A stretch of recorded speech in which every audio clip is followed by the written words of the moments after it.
সূরা আন-নাসর। বিসমিল্লাহির রহমানির রহিম। রহমান রহিম আল্লাহ তাআলার নামে।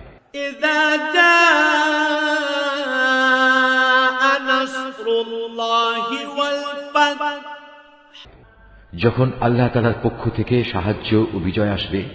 ওয়া রাআইতান নাসা ইয়াদখুলুনা ফি দীনিল্লাহি আফওয়াজা, তখন মানুষদের তুমি দেখবে তারা দলে দলে আল্লাহর দ্বীনে দাখিল হচ্ছে। ফাসাব্বিহ বিহামদি রাব্বিকা ওয়াস্তাগফির ইন্নাহু কানা তাওয়াবা। অতঃপর তুমি তোমার মালিকের প্রশংসা করো এবং তার কাছেই গুনাহ খাতার জন্য ক্ষমা প্রার্থনা করো। অবশ্যই তিনি পরম ক্ষমাশীল।